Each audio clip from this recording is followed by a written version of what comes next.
Hello दोस्तों, स्वागत है आप सभी का आपके अपने यूट्यूब चैनल पर। मैं संत शुक्ला आप लोगों का बहुत बहुत स्वागत करता हूं। दोस्तों, आज हम चर्चा करेंगे बीए थर्ड सेमेस्टर के इंग्लिश के बारे में। जी हाँ, जो भी हमारे स्टूडेंट बीए थर्ड सेमेस्टर में हैं, इंग्लिश जिनका सब्जेक्ट है, उनके लिए वीडियो बहुत ही इंपॉर्टेंट होगा। बहुत से इंपॉर्टेंट क्वेश्चन दोस्तों, वेरी शॉर्ट आंसर टाइप के क्वेश्चंस इस वीडियो में इंक्लूड किए गए हैं, जो आपकी परीक्षा की दृष्टि से बहुत ज़्यादा इंपॉर्टेंट हैं। इस वीडियो से दोस्तों आपके एग्जाम में ज़रूर कुछ ना कुछ आएगा, तो इस वीडियो को एंड तक जरूर देखिएगा। बहुत इंपॉर्टेंट क्वेश्चन इस वीडियो में इंक्लूड किए गए हैं। तो आइए वीडियो को शुरू करते हैं, देखते हैं कि कौन कौन से इंपॉर्टेंट क्वेश्चन है जो इस वीडियो में इंक्लूड किए गए हैं। और उससे पहले जो भी हमारे स्टूडेंट, जो भी हमारे फ्रेंड अभी तक चैनल को सब्सक्राइब नहीं किए हैं या चैनल पर पहली बार विजिट कर रहे हैं, सबसे पहले चैनल को सब्सक्राइब करके बेल आइकन प्रेस कर दें, ताकि वीडियो की नोटिफिकेशन उनको मिलती रहे। जैसे ही आपसे रिलेटेड कोई इंपॉर्टेंट वीडियो अपलोड हो, उसकी नोटिफिकेशन सीधे आपको मिलती रहे। तो इसके लिए चैनल को सब्सक्राइब जरूर करें, और जानकारी अच्छी लगे तो वीडियो को लाइक करें। आइए शुरू करते हैं, देखते हैं पहला क्वेश्चन क्या है।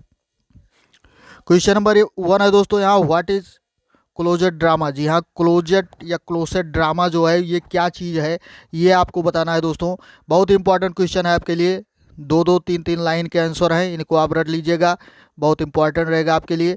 तो क्लोजेट ड्रामा क्या होता है, जिसको आप कोठरी नाटक भी बोल सकते हैं। तो ये नाटक क्या होता है, ये आइए आंसर में देखते हैं कि they are the play not meant for the performance on the stage. यानी ये ऐसे प्ले होते हैं, ऐसे नाटक होते हैं कि जिसका मतलब जो होता है, मीन्ट, इसकी मीनिंग जो होती है for the performance on the stage, यानी स्टेज पर परफॉर्मेंस के लिए नहीं होते हैं। ये नाटक जो हैं, ये स्टेज पर परफॉर्मेंस यानी रंगमंच पर मंचन के लिए, जिसको आप कह सकते हैं कि मंचन के लिए ये नाटक नहीं होते हैं।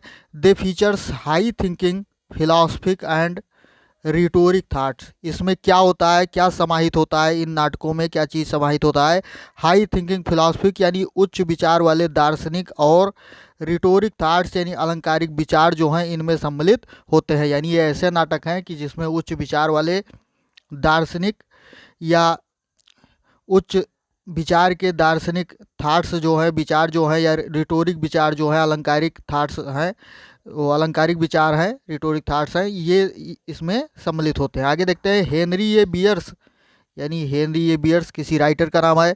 Considered closet drama a quite legitimate product of literary art. यानी हेनरी ए बियर्स ने ये इस बात को बताया है कि क्लोजेट ड्रामा क्या चीज़ है दोस्तों, आ क्वाइट एक काफ़ी legitimate product of literary art, यानी कला, साहित्यिक कला का एक क्या है, ये बहुत ही वैध प्रोडक्ट है। प्रोडक्ट यानी तत्व है, जिसको आप कह सकते हैं कि यानी कला का ये क्या है, एक वैध प्रोडक्ट है।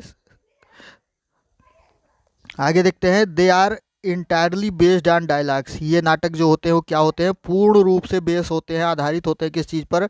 डायलॉग्स अर्थात संवाद पर आधारित होते हैं। अब ये इंपॉर्टेंट क्वेश्चन हो गया। दूसरा क्वेश्चन देखते हैं दोस्तों, कौन सा इंपॉर्टेंट क्वेश्चन है। Show your acquaintance with theatre of absurd. जी हाँ, बहुत ही इंपॉर्टेंट क्वेश्चन, वेरी इंपॉर्टेंट इसको आप कह सकते हैं। थिएटर ऑफ एब्सर्ड जो है, ये अक्सर एग्जाम में आया करता है। तो ये आप जाने रहिए कि थिएटर ऑफ एब्सर्ड क्या होता है, जिसको आप मूर्खों का रंगमंच या बेतुका नाटक रंगमंच भी आप कह सकते हैं, थिएटर ऑफ एब्सर्ड को। तो आंसर में देखते हैं कि क्या चीज़ है कि theatre of the absurd are rooted in the avant garde experiment in art of the 1920s and 1930s। यानी ये सेंचुरी का नाम है। यानी थिएटर ऑफ एब्सर्ड जो है, यानी बेतुका रंगमंच जो है, आर रूटेड, इसकी जड़ें या ये समाहित है किन चीज़ में? In the avant garde experiments, avant garde experiments प्रयोगों में, इन आर्ट यानी कला में, ऑफ द 1920 एंड 1930, यानी 1920 और 1930 के, यानी इस दशक की जो समय सीमा है, इस समय की जो कला थी उसमें जो है ये समाहित है। इसके एवेंट ग्रेड के जो एक्सपेरिमेंट हैं, प्रयोग जो हैं, उसमें जो क्या है, ये थिएटर ऑफ एब्सर्ड समाहित है। It was undaunted strongly influenced, ये निसंदेह रूप से बहुत ही प्रभावित था, बाई द ट्रैमोटिक एक्सपीरियंस, यानी जो दुखद अनुभव थे, of the horror of the second world war, यानी द्वितीय विश्व युद्ध की जो भयावह और दुखद अनुभव थे, उससे ये बहुत ही ज़्यादा प्रभावित था, यानी थिएटर ऑफ एब्सर्ड जो था द्वितीय वर्ल्ड वार के, द्वितीय विश्व युद्ध के भयावह अनुभव से, भयावह एक्सपीरियंस या जो दुखद अनुभव उससे थे, उससे बहुत ज़्यादा ये प्रभावित था। आगे है कि व्हिच शोड, जिसने दिखाया the total impermanence of any values, यानी पूर्ण, हाँ यहाँ से देखते हैं the total impermanence of any values, यानी इसने क्या दिखाया कि किसी भी कीमत की टोटल जो इम्परमानेंस यानी टोटल अस्थिरता, जिसको आप कह सकते हैं कि टोटल अस्थिरता जो थी उसको दिखाया। किसने? इस नाटक ने, अर्थात थिएटर ऑफ एब्सर्ड ने। या shook the validity of convention and highlighted precarious human life, और इसने क्या किया, जो परंपरा थी उस समय की, परंपरा या प्रथाएं थीं, उसकी जड़ों को हिला दिया, उसकी वैधता को, या आप कह सकते हैं उसकी जड़ों को, वैलिडिटी अर्थात वैधता को हिला कर रख दिया। एंड हाईलाइटेड, और प्रकाशित किया, प्रिकारियस ह्यूमन लाइफ, यानी मानव के दुखद अनुभव को या उसकी जटिलता को प्रकाशित किया। ये बात है theatre of absurd. Next question देखते हैं, व्हाट इज कैलाफोनी। कैलाफोनी दोस्तों क्या चीज़ है, इसको आप समझ लीजिए कि in literature the term refers to the use of word with sharp harsh hissing and unmelodious sound, यानी इन लिटरेचर साहित्य में क्या होता है कि द टर्म रिफर्स, ये शब्द जो है संदर्भित करता है किस चीज़ को, to the use of word, शब्दों के प्रयोग को, विथ शार्प यानी तीक्ष्ण, हार्श हिसिंग यानी जो कठोर, हिसिंग का मतलब वैसे फुफकार या इस तरह की आवाज़ निकालना जो होता है, तो इस तरह की तीक्ष्ण और कठोर आवाज़ को, एंड अनमेलोडियस साउंड, और जो मधुर साउंड हैं, आवाज़ें जो हैं, इन चीज़ों को क्या करता है वो, ये कैलाफोनी संदर्भित करता है साहित्य में। Primarily those of consonants to achieve desired result, यानी प्रमुख रूप से क्या करता है कि दोज ऑफ कॉन्सोनेंट, यानी वो कॉन्सोनेंट, वो व्यंजन हैं, टू अचीव डिजायर्ड रिजल्ट, जो क्या करते हैं, वांछित परिणाम को प्राप्त करने के लिए यूज किए जाते हैं। तो इन चीज़ों को कैलाफोनी का मतलब यही होता है कि ऐसे साउंड, ऐसी ध्वनियाँ जो मधुर हों या हार्श हों, तीक्ष्ण हों, और जो व्यंजन वांछित परिणाम प्राप्त करने के लिए प्रयोग किए जाते हैं, उसी को कैलाफोनी साहित्य में कहते हैं। आगे देखते हैं, इन जनरल टर्म, यानी साधारण शब्दों में कह सकते हैं कि it refers to a right of discordant sound, यानी ये जो साधारण रूप से आप कह सकते हैं कि ये संदर्भित करता है किस चीज़ को, राइट ऑफ डिसकॉर्डेंट साउंड, यानी जो असंगत ध्वनियाँ हैं उसके यूज को संदर्भित करता है। यानी असंगत ध्वनि जो है, संगत यानी सही शब्द का प्रयोग, असंगत ध्वनि ना हो, मतलब असंगत ध्वनि हो, यानी तीक्ष्ण हो, कठोर हो, अनमेलोडियस हो, तो इस तरह के साउंड को क्या करता है, ये संदर्भित करता है। नेक्स्ट क्वेश्चन देखते हैं, डिस्कस सर्कमलोक्यूशन। जी हाँ, सर्कमलोक्यूशन क्या चीज़ है, बहुत इंपॉर्टेंट क्वेश्चन है आपके लिए। सर्कमलोक्यूशन क्या है, इसको आपको बताना है, जिसको आप कह सकते हैं वाक चक्र, हिंदी में जिसको आप वाक चक्र कह सकते हैं। वाक चक्र का मतलब क्या होता है, ये आप समझिए यहाँ पर। तो circumlocution stand for talking around, यानी सर्कमलोक्यूशन क्या है, वाक चक्र क्या है।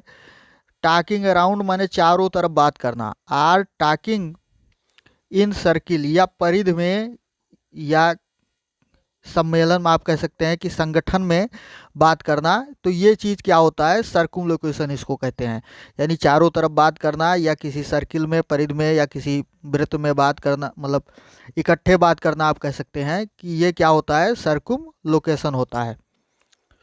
और देख, हाँ, the key to circumlocution is that the statement has to be unnecessarily long and complicated, यानी सर्कुमलोकेशन का मतलब जो है, इसका मतलब ये होता है, इसकी जो कुंजी है ये होती है कि ऐसे स्टेटमेंट यानी ऐसे वक्तव्य has to be unnecessarily long and complicated, यानी जिसको, जिन स्टेटमेंट को क्या किया जाता है, अनावश्यक रूप से लॉन्ग एंड कॉम्प्लिकेटेड यानी लंबा और जटिल बना दिया जाता है।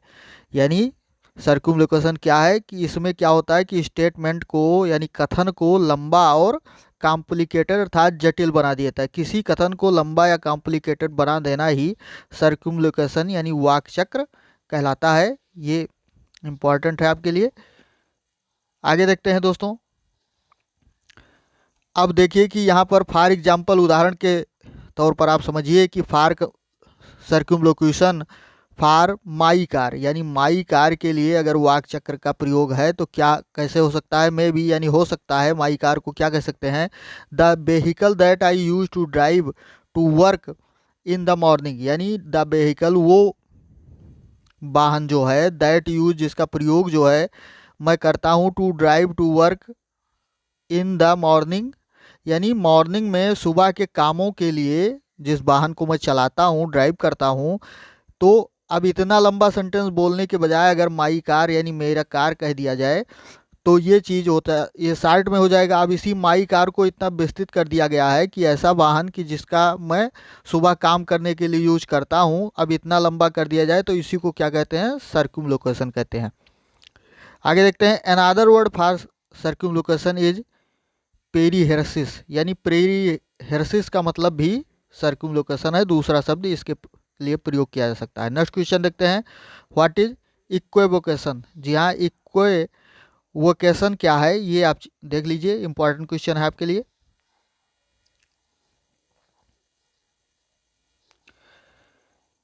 इक्वेवोकेशन is a technique for the use of language यानी ये लैंग्वेज के प्रयोग का यूज करने का, भाषा के प्रयोग करने का क्या है, एक टेक्निक है, तकनीक है। Which is made ambiguous deliberately जिसको जानबूझकर क्या किया जाता है, अस्पष्ट या जटिल बना दिया जाता है। व्हिच अलाउज एवरीवन जो अलाउ करता है प्रत्येक व्यक्ति को, to think that speaker agree with them यानी स्पीकर उससे सहमत है, इस बात को वो अलाउ करता है, अनुमति प्रदान करता है। This leaves so much room for the interpretation that the speaker can walk away without having committed to particular position यानी दिस लीव्स ये छोड़ देता है, so much room for the interpretation यानी व्याख्या के लिए ये इतना रूम छोड़ देता है यानी इतनी जगह छोड़ देता है कि दैट द स्पीकर की कोई भी स्पीकर वक्ता है, कैन वॉक अवे जो आगे बढ़ सके या चल सके, without having committed to particular position यानी किसी विशेष स्थिति के लिए प्रतिबद्धता के बिना यानी किसी विशेष स्थिति की कमिटेड अर्थात प्रतिबद्धता के बिना जो स्पीकर आगे बढ़ सके यानी ये व्याख्या के लिए इतना रूम छोड़ देता है, इतनी जगह छोड़ देता है कि कोई भी स्पीकर किसी विशेष स्थिति की प्रतिबद्धता के बिना ही चल सकता है यानी उसके बिना आगे बढ़ सकता है। नेक्स्ट क्वेश्चन देखते हैं। What are the types of conflict. जी हाँ, कॉन्फ्लिक्ट के कितने प्रकार होते हैं ये आपको बताना है। कॉन्फ्लिक्ट अर्थात संघर्ष जो है, संघर्ष के कितने प्रकार होते हैं, बहुत इंपॉर्टेंट क्वेश्चन है आपके लिए। इस वीडियो में दोस्तों बहुत छोटे छोटे और बहुत इंपॉर्टेंट क्वेश्चन समाहित किए गए हैं जो वेरी शॉर्ट आंसर या शॉर्ट आंसर में अक्सर एग्जाम में आते हैं और आएंगे भी। तो ये देखते हैं कि what are the types of conflicts यानी कॉन्फ्लिक्ट संघर्ष के कितने प्रकार हैं। तो there are two types of conflicts यानी संघर्ष के दो प्रकार हैं, इंटरनल एंड एक्सटर्नल यानी आंतरिक और बाह्य, दो तरह के संघर्ष होते हैं, internal and external. The internal conflict is mind versus body यानी आंतरिक कॉन्फ्लिक्ट जो होता है, संघर्ष जो होता है वो क्या होता है, माइंड वर्सेज बॉडी यानी मन बनाम शरीर, या आगे है माइंड वर्सेस माइंड यानी मन बनाम मन, एंड माइंड वर्सेस रियलिटी और मन बनाम वास्तविकता यानी इन चीज़ों से अगर संघर्ष प्रदर्शित किया जाए यानी मन बनाम मन और शरीर के बीच में, या मन और मन के प्रति या मन और वास्तविकता के प्रति, तो ये होता है इंटरनल कॉन्फ्लिक्ट यानी आंतरिक संघर्ष। और दूसरा एक्सटर्नल कॉन्फ्लिक्ट यानी बाह्य संघर्ष जो है, इज विथ नेचर यानी प्रकृति के साथ, विथ अनदर पर्सन किसी अन्य व्यक्ति के साथ, विद द सोसाइटी समाज के साथ, एंड विद द सिचुएशन और परिस्थिति के साथ यानी इन सब चीज़ के साथ जो है उसको क्या कहते हैं, एक्सटर्नल कॉन्फ्लिक्ट अर्थात बाह्य संघर्ष कहते हैं। आगे देखते हैं। मिसअंडरस्टैंडिंग यानी गलतफहमी, differences between virtues and beliefs यानी गुण और विश्वास के बीच में अंतर जो है, या differences in interest and feeling, या रुचि और भावनाओं के बीच में जो डिफरेंसेस हैं, आर द एलिमेंट्स, इसके तत्व होते हैं। यानी गलत फहमी में आकर के जो डिफरेंस मूल्यों या बिलीव्स अर्थात विश्वास में डिफरेंस हो, अंतर जो है, या डिफरेंस है इंटरेस्ट एंड फीलिंग अर्थात रुचि और भावनाओं में डिफरेंस है, ये सब क्या है, इसी के एलिमेंट होते हैं। नेक्स्ट क्वेश्चन देखते हैं, डिफाइन एपीथेट्स। एपीथेट्स को परिभाषित करिए। यहाँ एपीथेट्स क्या होता है दोस्तों, इसको परिभाषित करिए, ये बहुत इंपॉर्टेंट क्वेश्चन है। एपीथेट्स क्या है इसको समझते हैं।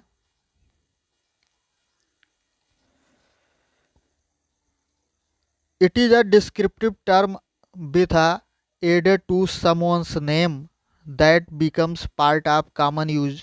For example, हाँ आगे देखते हैं। यहाँ से देखिए कि it is a descriptive term, ये क्या होता है, एक वर्णनात्मक शब्द है, यानी बहुत ज़्यादा विस्तृत शब्द है। व्हिच इज एडेड, जिसका ऐड किया जाता है, जिसको जोड़ा जाता है, टू समवंस नेम, किसी के नेम में जोड़ करके, दैट बिकम्स, जो हो जाता है, पार्ट ऑफ कॉमन यूजेज, यानी सामान्य प्रयोग का भाग बन जाता है। फॉर एग्जाम्पल, उदाहरण के लिए, इन एलेक्जेंडर, यानी एलेक्जेंडर में द ग्रेट जोड़ दिया गया, तो the great is an epithet. तो एपीथेट क्या हो गया, एपीथेट का मतलब दोस्तों विशेषण होता है, विशेषण से मतलब इसका है। तो ये क्या हो गया, एक ग्रेट शब्द जो इसमें है वो क्या है, एक विशेषण टाइप का है, जो एपीथेट इसी को बोलते हैं। तो अलेक्जेंडर के नाम में, अलेक्जेंडर यानी जो अलेक्जेंडर सिकंदर था, तो सिकंदर को क्या कहते हैं, द महान। तो द महान उसमें जो है, मतलब उसको सिकंदर द ग्रेट कहा जाता है, यानी सिकंदर महान आप कहते हैं उसको। तो द ग्रेट जो शब्द है, इसी को क्या कहते हैं, एपीथेट कहते हैं। यानी एपीथेट क्या चीज़ है, एक वर्णनात्मक शब्द है जिसको किसी व्यक्ति के नाम के साथ जोड़ दिया जाता है और जो कॉमन यूज हो जाता है, जो मतलब ये एक भाग बन जाता है, उसके नाम का एक मतलब साधारण प्रयोग का एक भाग बन जाता है। जैसे अलेक्जेंडर द ग्रेट, और भी तमाम नामों में आप जानते हैं कि जोड़ा जाता है, तमाम लोगों का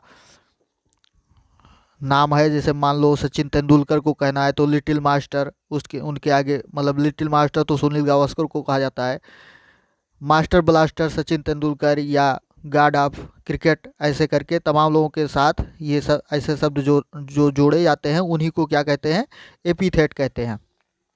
आगे देखते हैं, in general it is a glorified term, यानी ये जो साधारण रूप से क्या है, बहुत ही ज़्यादा प्रसिद्ध या बहुत ही ज़्यादा ग्लोरीफाइड टर्म शब्द है।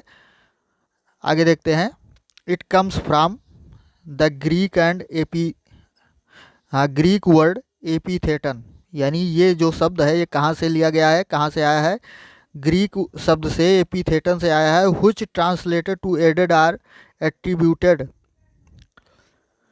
जिसका ट्रांसलेट जो होता है वो क्या होता है, एडेड यानी जोड़ना, या एट्रीब्यूटेड या प्रशंसा करना जो होता है, यानी इसका मतलब अंग्रेजी में इसका मतलब ये होता है। आगे देखते हैं, it is use to make text more beautiful, यानी इसका प्रयोग जो है वो भाषा को या पाठ को जो है, टेक्स्ट को बहुत ज़्यादा सुंदर बनाने के लिए किया जाता है। यानी एपीथेट का प्रयोग जो है भाषा को या शब्द को या टेक्स्ट जो आपका है, पाठ जो है, लेसन जो है, उसको सुंदर बनाने के लिए किया जाता है। आगे देखते हैं अगला क्वेश्चन क्या है दोस्तों।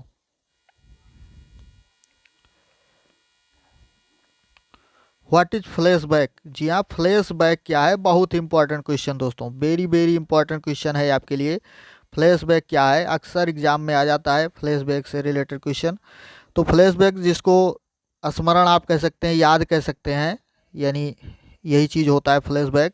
तो फ्लैशबैक की डिफिनेशन देखते हैं आप। Flashback is a scene in a piece of literature, यानी लिटरेचर की किसी टुकड़े में या किसी भी लिटरेचर में, साहित्य में जो क्या होता है, फ्लैशबैक एक दृश्य होता है। क्या होता है दोस्तों, एक दृश्य होता है, that is set in a time earlier than the main story, जो सेट किया जाता है, कब सेट किया जाता है दोस्तों, उस समय में, यानी जो मेन स्टोरी का समय जो है उस समय के पहले के समय में सेट किया जाता है, यानी उससे पहले के समय में जिसको सेट किया जाता है, यही चीज़ क्या होता है, फ्लैशबैक होता है। आगे देखते हैं, फ्लैशबैक्स इंटरप्ट, यानी फ्लैशबैक तो बाधित कर देता है, किस चीज़ को रोकता है, बाधित करता है, द क्रोनोलॉजिकल ऑर्डर यानी कालानुक्रमिक क्रम जो चल रहा होता है ऑफ द मेन नरेटिव, यानी मेन स्टोरी का, मेन वर्णन का जो कालानुक्रमिक क्रम चल रहा है उसको इंटरप्ट करता है। टू टेक अ रीडर यानी रीडर को ले जाने के लिए, बैक इन टाइम यानी पिछले समय में ले जाने के लिए इंटरप्ट करता है पाठक को। Out of the present story यानी प्रेजेंट स्टोरी से बाहर, यानी जो वर्तमान कहानी चल रही होती है उस कहानी से बाहर उसकी पिछली कहानी में, मतलब पिछली कहानी में ले जाता है।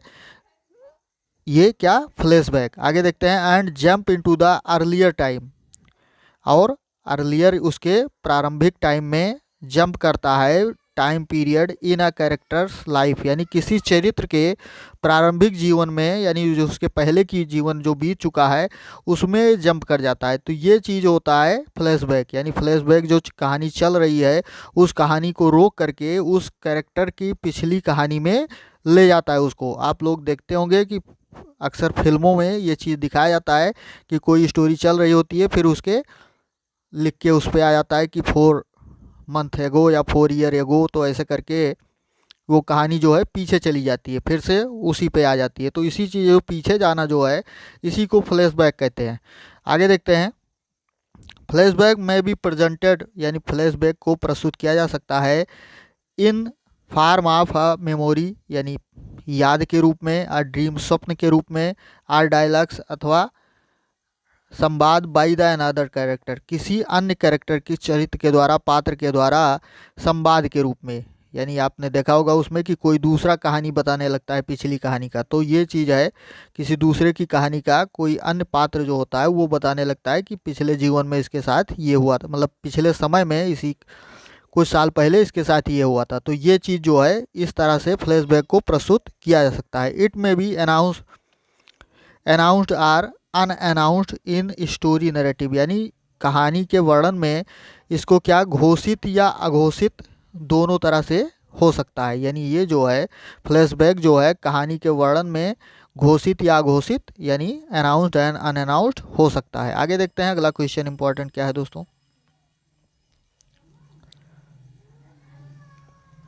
What are the example of spoonerism. जी हाँ, स्पूनरिज्म बहुत इंपॉर्टेंट क्वेश्चन है दोस्तों। स्पूनरिज्म का एग्जाम्पल क्या है, इसका उदाहरण क्या है, ये आपको बताना है। स्पूनरिज्म क्या होता है ये आपको बताना है।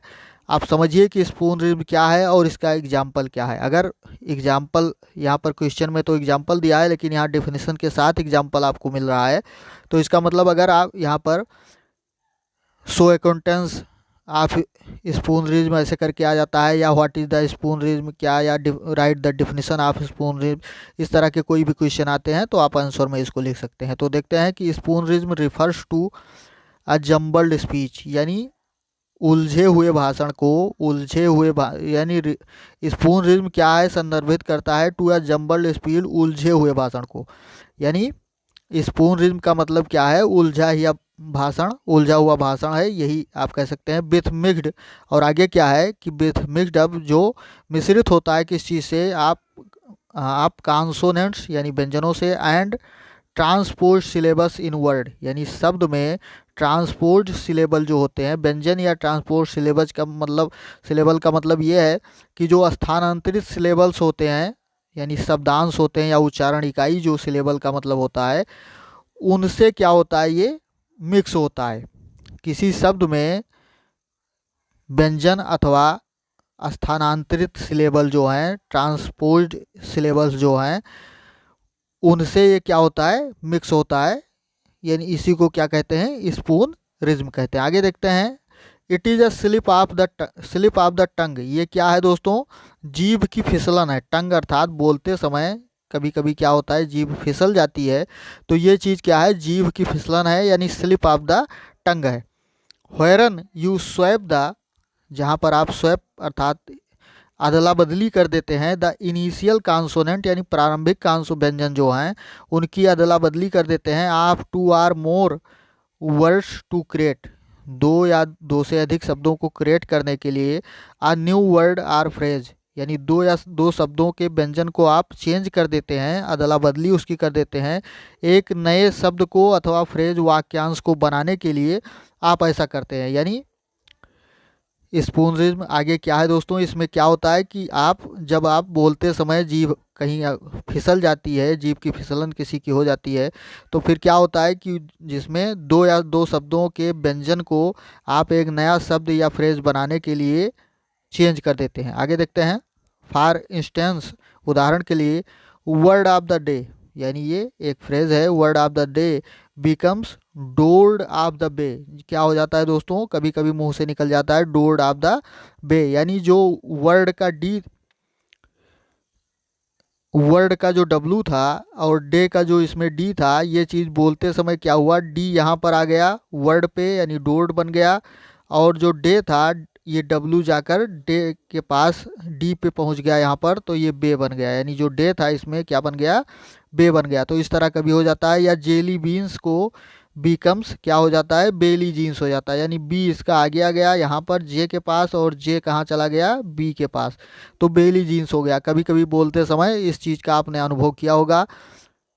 तो इसको क्या कहते हैं, स्पूनरिज्म कहते हैं। जैसे हिंदी में ही कभी आप बोलते होंगे तो चावल दाल को कभी बोलते समय दावल चाल निकल जाता है, तो ये क्या होता है, स्पूनरिज्म होता है, इसी को कहते हैं। Spoonerism is usually a mistake and creates a comic effect.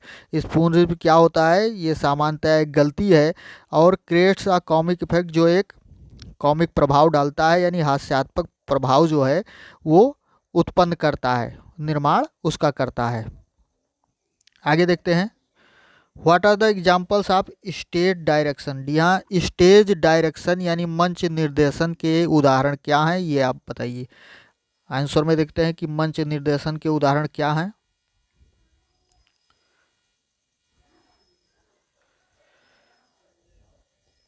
Here are a list, यहाँ पर एक लिस्ट दी गई है ऑफ द स्पेसिफिक यूजेज, जो मुख्य रूप से प्रयोग किए जाते हैं आप स्टेज डायरेक्शन, यानी स्टेज डायरेक्शन के मुख्य प्रयोग की एक लिस्ट दी गई है विथ एग्जाम्पल, उदाहरण के साथ। अब देखते हैं द सेटिंग। अब स्टेज डायरेक्शन में सेटिंग क्या चीज़ होती है, इसका एग्जाम्पल क्या है, ये आप देखिए कि the morning sunlight फिल्स the room, यानी सुबह की धूप रूम को भर रही है।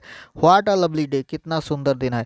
तो ये चीज़ क्या है दोस्तों, ये सेटिंग होती है, यानी ये स्टेज की सेटिंग है कि मॉर्निंग की लाइट इस पेज पर पड़ रही है, कितना सुंदर दिन है, कहा जाए कितना सुंदर दिन है, तो कोई कैरेक्टर इस बात को कहे, तो ये क्या होता है, स्टेज की सेटिंग है। अगला सेटिंग क्या होता है कि the characters mood and feeling, यानी कैरेक्टर पात्र का मूड जो है और उसकी फीलिंग भावनाएं हैं, इस चीज़ को प्रदर्शित करना।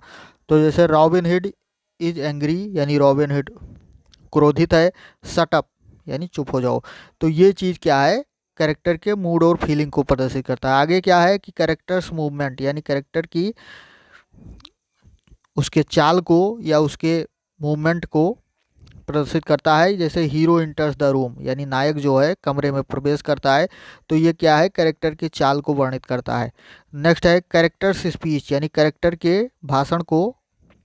लाफिंग व्हाट अ फूल, हंसते हुए क्या मूर्खता है या कितना मूर्ख है, ये बात प्रदर्शित करता है। तो ये क्या है, कैरेक्टर के स्पीच को प्रदर्शित करता है। नेक्स्ट क्या है, स्टेज लोकेशन। स्टेज लोकेशन जो है, यानी स्टेज की लोकेशन क्या होती है, ये चीज़ आगे देखते हैं कि दे हेल्प प्रोवाइड इंफॉर्मेशन, ये क्या करते हैं, मदद करते हैं। प्रोवाइड इंफॉर्मेशन यानी इंफॉर्मेशन प्रदान करने के लिए about the physical stage element, यानी भौतिक मंच जो है उसके एलिमेंट्स को, उसके तत्वों को क्या करते हैं, हेल्प करते हैं, प्रोवाइड इंफॉर्मेशन दिलाने के लिए हेल्प करते हैं।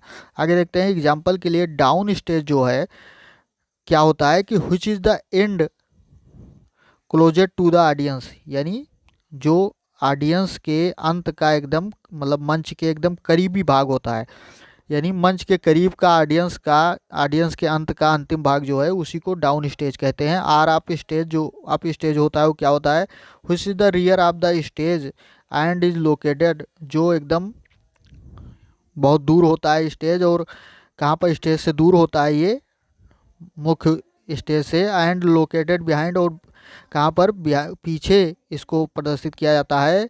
The actors back, actors back यानी कहने का मतलब कि जो एक्टर होता है उसके पीछे, इसको पीछे वाले भाग को कहा जाता है। आगे फर्थेस्ट फ्रॉम द ऑडियंस, यानी ये स्टेज जो है अप स्टेज, ये ऑडियंस से, श्रोताओं से दूर होता है। तो ये दोस्तों इम्पोर्टेंट क्वेश्चन था।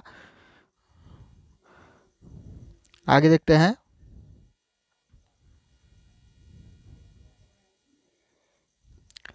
हाँ, ये इम्पोर्टेंट क्वेश्चन आपके वीडियो में इंक्लूड किए गए थे, बहुत इंपॉर्टेंट आपके लिए हैं दोस्तों, जरूर इसको रजिएगा, जरूर याद करिएगा, एग्जाम के लिए बहुत ही इंपॉर्टेंट रहेंगे आपके।